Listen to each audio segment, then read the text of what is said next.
ಮದುವೆಯಲ್ಲಿ ಮೆಹಂದಿ ವೈಭವ ಸಖತ್ತಾಗಿ ನಡೆದಿದೆ. ಈ ಮೆಹಂದಿ ಬಗ್ಗೆ ಮಾತನಾಡ್ತಾ ಇದ್ವಿ. ಇದ್ರ ಆರಿಜಿನ್ ಎಲ್ಲಿತ್ತು, ಹೇಗಾಯ್ತು, ಯುಗ ಯುಗಗಳಿಂದ ಕೂಡ ಇದ್ರ ಉಲ್ಲೇಖ ಇತ್ತು ಅನ್ನುವಂಥದ್ದು ರಾಮಾಯಣ ಮಹಾಭಾರತಲ್ಲೂ ಕೂಡ ಏನು ಉಲ್ಲೇಖ ಕಂಡು ಬಂದಿದೆ ಅಂತ ಹೇಳ್ತಾ ಇದ್ರು. ಇನ್ನು ಎಲ್ಲೆಲ್ಲಿ ಇದರ ಉಲ್ಲೇಖ ಇದೆ ಸರ್? ಒಂದು ನಾನು ಹೇಳಿದಂಗೆ ನಮ್ಮ ಇತಿಹಾಸ ಪುರಾಣಗಳಲ್ಲಿ ಮೆಹಂದಿಯ ಉಲ್ಲೇಖ ಕಂಡು ಬರುವಂತದ್ದು. ಅದ್ರ ಜೊತೆಗೆ ನಮ್ಮ ಉತ್ತರ ಭಾರತದ ಬಹುತೇಕ ಏನು ವ್ರತಗಳನ್ನ ಮಾಡ್ಕೊಂಡ್ಬರ್ತೀವಿ, ವ್ರತಗಳಿಗೆ ಜೋಡಣೆಯಾಗಿರುವಂತಹ ಕಥೆಗಳಿವೆಯಲ್ಲ, ಆ ಕಥೆಗಳ ಹಿನ್ನೆಲೆಯಲ್ಲೂ ಕೂಡ ನಮಗೆ ಮೆಹಂದಿ ಕಂಡು ಬರುತ್ತೆ.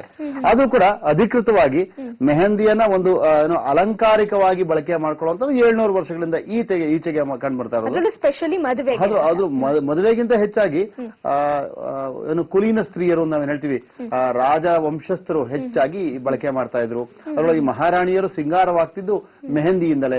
ಆ ಮೆಹಂದಿಯನ್ನ ಯಾಕೆ ಬಳಸ್ತಾ ಇದ್ರು ಅನ್ನೋದು ಕೂಡ ಬಹಳ ಇಂಪಾರ್ಟೆಂಟ್ ಆಗುತ್ತೆ. ಮೆಹಂದಿ ಕೇವಲ ಸೌಂದರ್ಯವರ್ಧಕ ಮಾತ್ರ ಅಲ್ಲ, ಇದಕ್ಕೆ ಆಯುರ್ವೇದಿಯ ಗುಣ ಇರುವಂತದ್ದು, ಆರೋಗ್ಯದ ಗುಣ ಇರುವಂತದ್ದು ಕೂಡ ಬಹಳ ಮುಖ್ಯ ಆಗುತ್ತೆ. ಹೌದು, ವಿಶೇಷವಾಗಿ ಮೆಹಂದಿ ನಮ್ಮ ದೇಹದಲ್ಲಿರುವಂತಹ ಉಷ್ಣತೆಯನ್ನ ಕಡಿಮೆ ಮಾಡುತ್ತೆ. ಮೆಹಂದಿ ಹಚ್ಕೊಂಡವ್ರಿಗೆ ಬಹುಶಃ ಮೇಡಮ್ ಅದಕ್ಕೆ ಹೆಚ್ಚಿನ ಒಂದು ಮಾಹಿತಿನ ಕೊಡ್ತಾರೆ ಅನ್ಸುತ್ತೆ. ಮೆಹಂದಿ ಹಚ್ಕೊಂಡ ನಂತರ ಬಾಡಿರುವಂತ ಹೀಟ್ ಕಡಿಮೆ ಆಗುತ್ತೆ. ಜ್ವರ ಇದ್ರೂ ಕೂಡ ಜ್ವರದ ತಾಪಮಾನವನ್ನು ತಗ್ಸೋದಕ್ಕೆ ಮೆಹಂದಿಯನ್ನ ನಮ್ಮ ಆಯುರ್ವೇದದ ಪಂಡಿತರು ಬಳಸ್ತಾ ಇದ್ರು. ಪಟ್ಟು ಹಾಕ್ತಾ ಇದ್ರು, ಮೆಹಂದಿಯ ಪಟ್ಟನ್ನ ಹಣೆಗೆ ಬಳಿತಾ ಇದ್ರು. ಅದನ್ನ ಜ್ವರ ಕಡಿಮೆ ಆಗ್ತಾ ಇತ್ತು. ಜೊತೆಗೆ ಏನು ಕಫದ ಒಂದು ನಿವಾರಣೆ ಮಾಡೋದಕ್ಕೂ ಕೂಡ ಮೆಹಂದಿ ಬಳಕೆ ಆಗ್ತಾ ಇತ್ತು. ಹಿಸ್ಟೀರಿಯಾದಂತ ಕಾಯಿಲೆಗಳ ಒಂದು ನಿವಾರಣೆಗೂ ಕೂಡ ಮೆಹಂದಿಯ ಲೇಪನವನ್ನ ಬಳಸ್ತಾ ಇದ್ದಂಥದ್ದು ನಮಗೆ ಉಲ್ಲೇಖ ಇದೆ. Okay, super sir. ಈಗ ಅಲಂಕಾರಿಕ ವಸ್ತುವಾಗಿ ಮಾತ್ರ ಅಷ್ಟೇ ಅಲ್ಲ, ಹೆಲ್ತ್ ಬೆನಿಫಿಟ್ಸ್ ಕೂಡ, ಹಿಸ್ಟೀರಿಯಾ ಕೂಡ ಗುಣ ಆಗುವಂತ ಏನು ಇದೆ ಅಂತ ಅಂದ್ರೆ, ಅದರಲ್ಲಿ ಗುಣ ಇದೆ ಅಂದ್ರೆ ಇನ್ನು ಏನೇನೆಲ್ಲ ಇದೆ ಬೆನಿಫಿಟ್ಸ್ ಅಂದ್ರೆ? ಆಕ್ಚುಲ್ ಆಗಿ ಮೆಹಂದಿ ಅಂತಂದ್ರೆ ಈಗ ಏನಾಗುತ್ತೆ, ಬಾಡಿ ಎಕ್ಸೆಸ್ ಆಫ್ ಹೀಟ್ ನಾವು ನಾವು ಹಿಂಗಡಿಸ್ತೀವಿ ಅಂತ ಹೇಳಿದ್ರೆ 14 to 18 years 25 years ವರ್ಗೂನು ತುಂಬಾನೇ ಎಕ್ಸೆಸ್ ಆಫ್ ಬಾಡಿ ಹೀಟ್ ಇರುತ್ತೆ ಅಂತ. ಬಾಡಿ ಹೀಟ್ ಇರೋವಾಗ ಆ ಏಜ್ ಅಲ್ಲೇ ಪಿಂಪಲ್, ಮೊಡವೆ ಅವೆಲ್ಲ ಬರ್ತಾವಲ್ಲ, ಸೊ ಅವಾಗ ಆಯಿಲ್ ಮಸಾಜ್ ಮಾಡಿ ಮೆಹಂದಿ ಅಪ್ಲೈ ಮಾಡ್ಕೊಳ್ತು ಅಂತಂದ್ರೆ ಕಂಡೀಷನಿಂಗ್ ಆಗು ಮಾಡ್ಕೊಳ್ತಾರೆ, ಕೈಗೂ ಹಾಕೊಳ್ತಾರೆ, ಮತ್ತೆ ಕಾಲು ಉರಿ ಇಂಥದೆಲ್ಲ ಬರುತ್ತೆ. ಸೊ ಅಂತ ಸಂದರ್ಭದಲ್ಲಿ ಏನ್ ಮಾಡ್ತಾರೆ, ಮೆಹಂದಿ ಹಾಕೊಳ್ಳೋದು. ಆಮೇಲೆ ಏನಾಗತ್ತೆ, ಡಿಹೈಡ್ರೇಟ್ ಆಗತ್ತೆ, ಡ್ರೈ ಆಗತ್ತೆ ಹೇರು, ಮತ್ತೆ ಇನ್ನೊಂದು ಗ್ರೇ ಹೇರ್ ಎಲ್ಲ ಶುರು ಆಗತ್ತಲ್ಲ. ಸೊ ಅಂತ ಸಂದರ್ಭದಲ್ಲಿ ಎಕ್ಸೆಸ್ ಆಫ್ ಹೀಟ್ ಇಂದಾನೆ ಗ್ರೇ ಹೇರ್ ಕೂಡ ಶುರು ಆಗುವಂತದ್ದು. ಸೊ ಆ ಎಕ್ಸೆಸ್ ಆಫ್ ಹೀಟ್ ನ ಕಡಿಮೆ ಮಾಡ್ಕೊಳ್ಳೋಕೋಸ್ಕರ ಮೆಹಂದಿ ಅಪ್ಲೈ ಮಾಡಿದಾಗ ಏನಾಗುತ್ತೆ ಅಂತಂದ್ರೆ hair fall, dandruff plus grey ಆಗುವಂತದ್ದು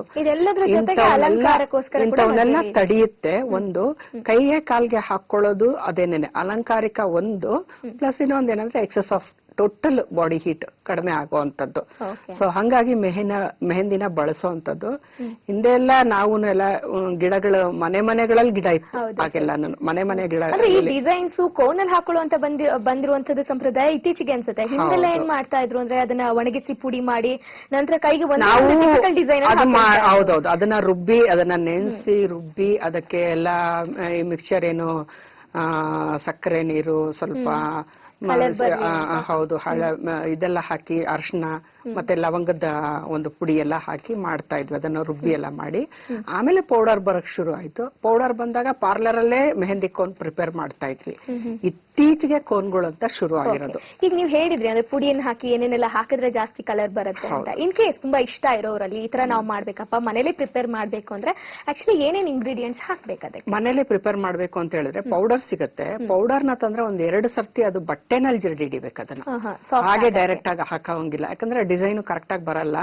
ಎಲ್ಲಾನು ಪರ್ಫೆಕ್ಟ್ ಡಿಸೈನ್ ಬರ್ಬೇಕು ಅಂತ ಹೇಳಿದ್ರೆ ಬಟ್ಟೆನಲ್ಲಿ ಜರಡಿ ಹಿಡಿದ್ಬಿಟ್ಟು ಅದಕ್ಕೆ ಸ್ವಲ್ಪ ನೀರು ಇದು ಸಿಗತ್ತೆ, ಸ್ವಲ್ಪ ಅರಶಿನ ಪ್ಲಸ್ ಲವಂಗದ ಒಂದು ಪೌಡರ್ ಮಾಡಿ ಅದನ್ನು ಜರಡಿ ಹಿಡಿದು, ಇಲ್ಲ ಲವಂಗದ ಎಣ್ಣೆ ಸ್ವಲ್ಪ ಕೈ ಮೇಲೂ ಹೆನ್ನ ಆಯಿಲ್ ಅಂತ ಸಿಗತ್ತೆ ಅಂಗಡಿನಲ್ಲಿ, ಅದನ್ನು ಅಪ್ಲೈ ಮಾಡ್ಕೋಬೇಕು. ಅದನ್ನ ಮೆಹಂದಿ ಒಳಗೂ ಮಿಕ್ಸ್ ಮಾಡಿ ಚೆನ್ನಾಗಿ ಮಿಕ್ಸ್ ಮಾಡಿ ಇಟ್ಬಿಟ್ಟು ಒಂದು ಅರ್ಧ ಗಂಟೆ ಬಿಟ್ಟು ಆನಂತರ ಹಚ್ಕೊಂಡ್ರೆ ಚೆನ್ನಾಗಿ ಡಾರ್ಕ್ ಆಗಿ ಬರುತ್ತೆ ಮೆಹಂದಿ. ಅರ್ಧ ಗಂಟೆ ಬಿಟ್ಟು ಹಚ್ಕೊಂಡ್ರೆ ರಾತ್ರಿ ಕೆಲವರು ನೆನೆಸ್ಬೇಕು ಅಂತ ಹೇಳಿ ನಾವು ಏನು ಹಾಕದೇ ಇದ್ರೆ ಏನು ಹಾಕ್ತಿದ್ವಿ. ಈಗ ಸಿಗೋಂತ ಪುಡಿನಲ್ಲಿ ಏನಾಗ್ತದೆ ಅಂದ್ರೆ ಸ್ವಲ್ಪ ಕಲರ್ ಮಿಕ್ಸ್ ಇರುತ್ತೆ. ಸೊ ಹಂಗಾಗಿ ಅದೇ ರೆಡಿಮೇಡು ಇದೆ ಈಗ. ಮತ್ ನಾವೇ ಬೇರೆ ಅದ್ರಲ್ಲಿ ಕಲರ್ ಮಿಕ್ಸ್ ಇಲ್ಲ ಅಂತ ಹೇಳಿದ್ರೆ ನಾವು ಮುಂಚೆ ಎಲ್ಲ ಸಿಗ್ತಾ ಇದ್ದಿದ್ದು ಪ್ಯೂರ್ ಮೆಹಂದಿ ಸಿಗ್ತಾ ಇತ್ತು. ಸೊ ಹಾಗೆ ನಾವೇನ್ ಮಾಡ್ತಾ ಇದ್ವಿ, ತಗೊಂಡ್ ಬಂದು ಜಡಿ ಏನು ಹಿಡಿತಾರಲ್ಲ ಹಾಗೆ ಮೆಹಂದಿ ಮಿಕ್ಸ್ ಮಾಡ್ಬಿಟ್ಟು ಓವರ್ ನೈಟ್ ಇಟ್ಟು ಬೆಳಗ್ಗೆ ನಾವು ಹಚ್ಕೊಳ್ತಾ ಇದ್ವಿ. ಈಗೆಲ್ಲ ರೆಡಿ ಸಿಕ್ಕತ್ತೆ, ಒಂದ್ ಅರ್ಧ ಗಂಟೆ ಇಟ್ಟರೆ ಸಾಕು, ಅದನ್ನ ಮಿಕ್ಸ್ ಮಾಡಿ ಇಟ್ಕೊಂಡ್ರೆ. ಆದ್ರೆ ಏನಂದ್ರೆ ಚೆನ್ನಾಗಿ ಜಡಿ ಹಿಡಿದು ನಾವೇ ಒಂದು ಹಾಲ್ ಕವರ್ ಮತ್ತೆ ಬೇರೆ ಕವರ್ಸ್ ಎಲ್ಲ ಈಗ ಸಿಗ್ತಾ ಇದೆ, ಬೇರೆ ಬೇರೆ ತರ ಪ್ಲಾಸ್ಟಿಕ್ ಕವರ್ಸ್. ಮುಂಚೆ ಎಲ್ಲ ನಾವು ಹಾಲಿನ ಕವರ್ನೇ ಕವರ್ ಮಾಡ್ಕೊಂಡು ಮೆಹಂದಿ ಅಪ್ಲೈ ಮಾಡ್ತಾ ಇದ್ವಿ. ಪ್ರಿಪೇರ್ ಮಾಡಿ ಅದು ಅಪ್ಲೈ ಮಾಡೋದ್ರಲ್ಲೂ ರೀತಿ ಇದೆ. ಅದೇನಂತ ಹೇಳಿದ್ರೆ 2 ಕೋನ್ ಮಾಡ್ಕೊಳ್ತಾ ಇದ್ವಿ. ಒಂದು ವೆರಿ ತಿನ್ ಕೋನ್ ಮಾಡ್ಕೊಳ್ತಾ ಇದ್ವಿ, ಇನ್ನೊಂದು ತಿಕ್ ಮಾಡ್ಕೊಳ್ತಾ ಇದ್ವಿ. ಅಂದ್ರೆ ಔಟ್ಲೈನಿಂಗ್ ಎಲ್ಲ ತಿಕ್ ಮಾಡ್ಕೊಂಡು ಒಳಗಡೆ ಎಲ್ಲ ಸಣ್ಣದಾಗಿ ಬರೆಯುವಂತದ್ದು, ಅಂದ್ರೆ ಡಿಸೈನ್ ಚೆನ್ನಾಗಿ ಕಾಣ್ಲಿ ಅಂತ ಅಂದ್ಬಿಟ್ಟು ಒಂದು. ಆಮೇಲೆ ಕೈ ಎಷ್ಟು ಮೆಹಂದಿ ಹಾಕೊಂಡ್ರು ಕೆಲವ್ರಿಗೆ ಎಕ್ಸೆಸ್ ಆಫ್ ಬಾಡಿ ಹೀಟ್ ಇರೋದಲ್ಲ ಇಮಿಡಿಯೇಟ್ ಆಗಿ ಕಡಿಮೆ ಆಗಿ ಆ ಪಿಂಪಲ್ ಆ ಟೈಮಲ್ಲಿ ಮದುವೆ ಟೈಮಲ್ಲಿ ಸಂದರ್ಭದಲ್ಲಿ ಪಿಂಪಲ್ಸ್ ಎಲ್ಲಾನು ಅವಾಯ್ಡ್ ಆಗುವಂತದ್ದು ಇದೆಲ್ಲ ಆಗ್ತದೆ.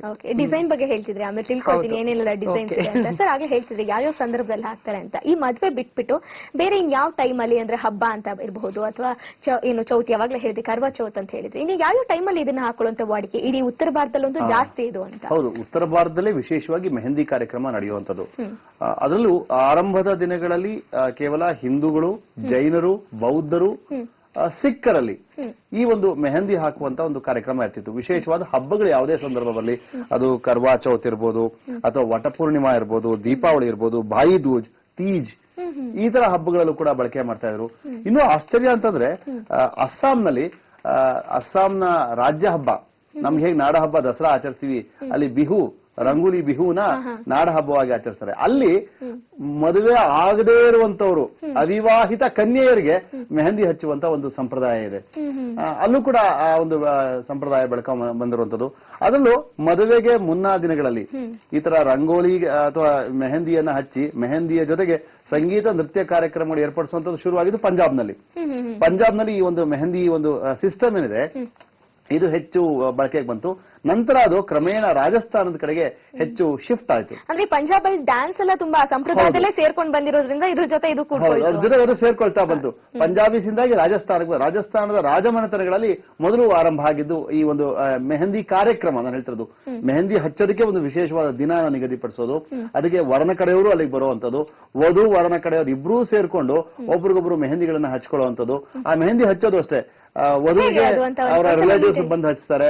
ಅದೇ ರೀತಿ ವರನ ಕಡೆಯವರು ಬಂದು ಅವರು ಕೂಡ ಮೆಹಂದಿಯನ್ನು ಹಚ್ಚಿಸ್ಕೊಳ್ತಾರೆ. ಆ ಮೆಹಂದಿ ಹಚ್ತಾ ಇರೋ ಟೈಮಲ್ಲಿ ಟೈಮ್ ಸ್ಪೆಂಡ್ ಮಾಡ್ಬೇಕಲ್ಲ, ಆ ಟೈಮ್ ಸ್ಪೆಂಡ್ ಮಾಡೋದಕ್ಕೆ ಒಬ್ಬರನ್ನೊಬ್ರು ಟೀಸ್ ಮಾಡುವಂತ ರೀತಿ, ಒಬ್ಬರೊಬ್ರು ಚೇರ್ಸುವಂತ ಹಾಡುಗಳನ್ನ ಹಾಡುವಂತವ್ರು ಅಥವಾ ಒಗಟುಗಳನ್ನ ಹಾಕುವಂಥದ್ದು. ಈ ರೀತಿ ಹಾಡುಗಳು ಒಬ್ರಿಗೊಬ್ರು ವಿತ್ ಎಲ್ಲ ಮ್ಯೂಸಿಕಲ್ ಇನ್ಸ್ಟ್ರೂಮೆಂಟ್ಸ್ ಇಟ್ಕೊಂಡು ಒಬ್ರನ್ನೊಬ್ರು, ಅಂದ್ರೆ ಇದು ಒಬ್ಬರೊಬ್ರು ಹೆಚ್ಚು ಅರ್ಥ ಮಾಡ್ಕೊಳ್ಳೋಕ್ಕೂ ಅವಕಾಶ ಆಗ್ತಿತ್ತು. ವಧು ವರ ಇಬ್ರು ಮದುವೆಗೆ ಮುಂಚೆ ಒಬ್ಬರೊಬ್ರು ಪರಿಚಯ ಮಾಡ್ಕೊಳ್ಳೋದಕ್ಕೆ ಅವಕಾಶ ಮಾಡ್ಕೊಳ್ಳೋದ್ರೆ ಎರಡು ಫ್ಯಾಮಿಲಿ ಮಧ್ಯೆ ಸಂಬಂಧಗಳು ಏನಂದ್ರೆ ಒಬ್ರನ್ನೊಬ್ರು ಅರ್ಥ ಮಾಡ್ಕೊಳ್ಳೋವಂಥದ್ದು. ಪ್ಲಸ್ ಸರ್ ಹೇಳ್ದಂಗೆ ಕಂಟಿನ್ಯೂ ಮಾಡಿದ್ರೆ ನಾನು ಅಲ್ಲಿಗೆ ಬಂದ್ರೆ ಸಂಬಂಧಗಳ ಅರ್ಥ ಮಾಡ್ಕೊಳ್ಳೋದು, ಬಾಂಧವ್ಯ ಇನ್ನು ಹೆಚ್ಚಿಗೆ ಬೆಸಿಗೆ ಮಾಡೋ ಅಂತ ಒಂದು ನಿಟ್ಟಿನಲ್ಲಿ ಈ ಶಾಸ್ತ್ರಗಳನ್ನೆಲ್ಲಾನು ಹಿರಿಯರು ಮುಂದುವರ್ಸ್ಕೊಂಡು ಬಂದಿದ್ದಾರೆ. ಅಂದ್ರೆ ಟೈಮ್ ಸಿಗ್ಲಿ ಅನ್ನೋದೇ ಮೇನ್ ಉದ್ದೇಶ ಆಗಿತ್ತು. ಸರ್, ಈ ಯಾವ ಟೈಮಲ್ಲಿ ಬೇಕಿದ್ರು ಇದನ್ನ ಶಾಸ್ತ್ರ ಮಾಡಬಹುದಾ ಅಥವಾ ಇಂಥದೇ ಟೈಮ್ ಅಂತ ಏನಾದ್ರು ಕೆಲವರು ಮುಹೂರ್ತ ಅಂದಿರ್ತಾರೆ, ಆತರ ಏನಾದ್ರು ಇದೆಯಾ? ಅಂದ್ರೆ ಶಾಸ್ತ್ರಬದ್ಧವಾಗಿ ಮಾಡುವಂತ ಮೆಹಂದಿ ಕಾರ್ಯಕ್ರಮದಲ್ಲಿ ಯಾವ ಟೈಮಲ್ಲಿ ಮಾಡಬೇಕು? ಉತ್ತರ ಭಾರತದ ವಿವಾಹ ಸಂದರ್ಭಗಳಲ್ಲಿ ವರನ ಮನೆಯವರು ವಧುವಿನ ಮನೆಗೆ ಶಗುನ್ ಅಂತ ತರ್ತಾರೆ. ಅಂದ್ರೆ ವಧುವಿಗೆ ಕೊಡಬೇಕಾದಂತಹ ಎಲ್ಲ ಆಭರಣಗಳು ಜೊತೆಗೆ ಸಾಂಪ್ರದಾಯಿಕವಾದ ಆಭರಣಗಳು ಯಾವುದು ಅಂದ್ರೆ ತಮ್ಮ ತಲಾಂತರದಿಂದ ತಾಯಿ, ಅಜ್ಜಿ ಈ ತರ ವಂಶ ಪಾರಂಪರ್ಯವಾಗಿ ಬಂದಿರುವಂತಹ ಕೆಲವು ಆಭರಣಗಳು, ಅದು ಸ್ವಲ್ಪ ದುಡ್ಡು ಇವನ್ನೆಲ್ಲ ಎತ್ಕೊಂಡು ವರನ ಕಡೆಯವರು ವಧುವಿನ ಮನೆಗೆ ಬರ್ತಾರೆ. ವಧುವಿನ ಮನೆಗೆ ಬಂದಂತ ಸಂದರ್ಭದಲ್ಲಿ ಅವ್ರಿಗೆ ಆ ವಧುವಿಗೆ ಆ ಶಗುನ್ ಎಲ್ಲವನ್ನು ಅರ್ಪಿಸ್ತಾರೆ. ಅದು ಅವಳಿಗೆಲ್ಲ ಸೆಟ್ ಆಗ್ಬೇಕಲ್ಲ, ಸೆಟ್ ಆಗ್ಬೇಕಾರೆ ಅದನ್ನ ಹಾಕೋಬೇಕಾದ್ರೆ ಅವಳು ಅಲಂಕರಿಸ್ಕೋಬೇಕು. ಮದುವೆಗೆ ಮುಂಚೆ ಅವಳು ಪ್ರಿಪೇರ್ ಆಗ್ಬೇಕು. ಹಾಗಾಗಿ ಮದುವೆಗೆ ಸುಮಾರು 5 ದಿವಸ ಇದೆ ಅನ್ಬೇಕಾರೆ, 6 ದಿವಸ ಇದೆ ಅನ್ಬೇಕಾರೆ, ಕೆಲವು ಸಂದರ್ಭದಲ್ಲಿ ಟೈಮ್ ಆಗದಿದ್ದಾಗ ಒಂದ್ 2 ದಿವಸ ಗ್ಯಾಪ್ ಅಲ್ಲಿ ಈ ಒಂದು ಮೆಹಂದಿ ಕಾರ್ಯಕ್ರಮ ಒಂದು ದಿನ ನಿಗದಿ ಮಾಡಿಸ್ತಾರೆ. ಅದಕ್ಕೂ ಕೂಡ ಮುಹೂರ್ತ ನೋಡಿ, ಒಳ್ಳೆಯ ಮುಹೂರ್ತದಲ್ಲೇ ಶಗುನ್ ಹೊರಡ್ಬೇಕಾದ್ರೆ ರಾಹುಕಾಲ ಇದೆಯೋ ಇಲ್ವೋ ನೋಡ್ಕೋಬೇಕು. ಆ ಸಂದರ್ಭಗಳಲ್ಲಿ ಶಗುನ್ನ ತಗೊಂಡು ವರನ ಕಡೆಯವರು ಬರುವಂತದ್ದು.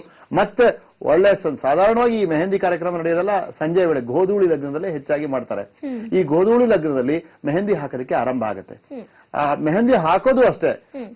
ಕೆಲವು ರಾಜಸ್ಥಾನಿ ಒಂದು ಕುಟುಂಬಗಳಲ್ಲಿ ಅದಕ್ಕೋಸ್ಕರ ನಾವು ಏನ್ ಹೇಳ್ತೀವಿ, ನಿತ್ಯ ಮುತ್ತೈದೆಯರು ಅಥವಾ ದ್ವಿಲಿಂಗಿಗಳು ಅಂತ ಏನ್ ಹೇಳ್ತೀವಲ್ಲ ಅವ್ರನ್ನ ಹೆಚ್ಚಾಗಿ ಕರೆಸ್ತಾ ಇದ್ರು. ಅವರು ಯಾಕಂದ್ರೆ ಸಂಗೀತದಲ್ಲೂ ಅವರು ಹೆಚ್ಚು ಪರಿಣಿತರಾಗಿರ್ತಿದ್ರು, ಸಂಗೀತ ನೃತ್ಯಗಳಲ್ಲೂ ಅವ್ರು ಪರಿಣಿತರಾಗಿರ್ತಿದ್ರು, ಮೆಹಂದಿ ಹಾಕೋದ್ರಲ್ಲೂ ಎಕ್ಸ್ಪರ್ಟ್ ಆಗಿರೋರು. ಹಾಗಾಗಿ ಮಲ್ಟಿಪರ್ಪಸ್ ಆಗುತ್ತೆ. ಅವ್ರನ್ನ ಕರೆಸಿ ಅವ್ರ ಮೂಲಕ ಏನೇ ಮಾಡಿದ್ರು ಶುಭ ಆಗುತ್ತೆ, ಶುಭಾರಂಭ ಆಗುತ್ತೆ. ಈಗ ದಕ್ಷಿಣ ಭಾರತದ ಪರಂಪರೆಯಲ್ಲಿ ಸಾಧಾರಣವಾಗಿ ನಾವೇನು ಅರಿಶಿನ ಶಾಸ್ತ್ರ ಅಂತ ಮಾಡ್ತೀವಲ್ಲ, ಅವತ್ತಿನ ದಿವಸ ಈ ಕಾರ್ಯಕ್ರಮ ಇರುವಂತದ್ದು. ಇಲ್ಲಿ ಏನಾಗುತ್ತೆ, ದಕ್ಷಿಣ ಭಾರತದಲ್ಲಿ ಅವತ್ತು ವಧುವಿಗೆ ಬಳೆ ತೊಡಿಸುವಂತ ಕಾರ್ಯಕ್ರಮವಾಗುತ್ತೆ. ಬಳೆ ಮಲಾರವನ್ನ ಎತ್ಕೊಂಡು ಆ ಬಳೆಗಾರರನ್ನ ಮನೆಗೆ ಕರೆಸಿ ಆ ಬಳೆ ಮಲಾರಕ್ಕೆ ಪೂಜೆಯನ್ನ ಸಲ್ಲಿಸಿ ಅದರೊಳಗೆ ಮೊದಲು ಹಸಿರು ಬಳೆಗಳನ್ನ ಆ ಒಂದು ವಧುವಿಗೆ ತೊಡಿಸುವಂತ ಕಾರ್ಯಕ್ರಮ. ತುಂಬಾ ಕ್ಯೂರಿಯಾಸಿಟಿ ಹುಡ್ತಿದೆ ನನ್ಗಂತೂ, ಹೇಗೆಲ್ಲ ಇರುತ್ತೆ ಆ ಶಾಸ್ತ್ರ ಅನ್ನುವಂಥದ್ದು. ಬಳೆ ತೊಡ್ಸೋದು ಹೇಳ್ತಾ ಇದ್ರೆ ಅದ್ರ ಬಗ್ಗೆ ತಿಳ್ಕೊಳ್ತೀವಿ. ಒಂದು ಪುಟ್ಟ ವಿರಾಮ ತಗೊಳ್ಳ. ವಿರಾಮದ ನಂತರ ಕಾರ್ಯಕ್ರಮ ಮತ್ತೆ ಮುಂದುವರಿಯುತ್ತೆ.